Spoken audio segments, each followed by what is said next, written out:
que le combat contre la pauvreté, il ne concerne pas seulement mon ministère, il concerne tout le ministère et nous sommes capables, des jeunes comme une équipe soudée, nous faire beaucoup d'efforts pour nous capables de combattre la pauvreté ensemble parce que c'est ça une de nos priorités. Monsieur Chaumier dit cette année-là, c'est une année très difficile, mais nous avons la chance, nous sommes capables de joindre, nous sommes capables d'organiser cet événement-là, que nous avons l'occasion de joindre nous sommes bénéficiaires. Mais nous aussi, nous passons par un moment difficile pour connaître le lockdown, mais nous ne pas oublier où. Qui nous le fait pour nous dire qui sous nous régissent. Vous connaissez ça, nous distribuons food pack à 8000 familles qui ont SOM.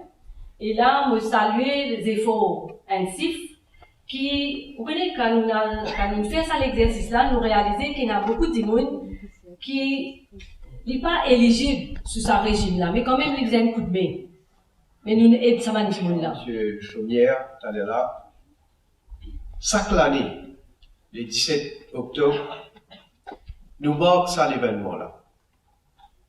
Mais cette année-là, vous allez dire, malheureusement, il est spécial.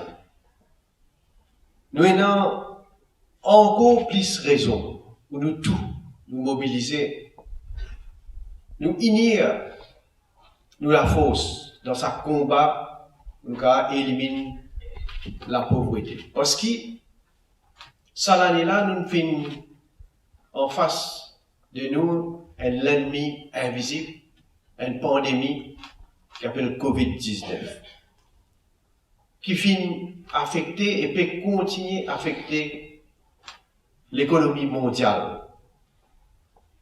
Sur l'impact, non seulement dévastatrice, mais il peut apporter encore plus la misère dans le monde entier.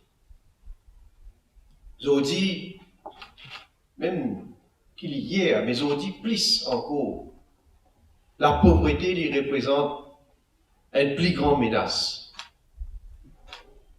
Et les Nations Unies ont estimé qu'il y a un demi-milliard de dimoun, c'est-à-dire 8% de la population mondiale, qui risquait de tomber dans la pauvreté à cause des conséquences économiques de cette pandémie-là.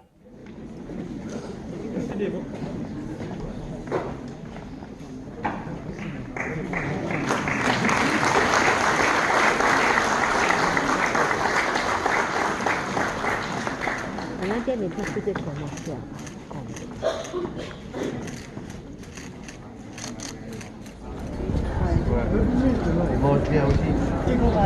Tellement.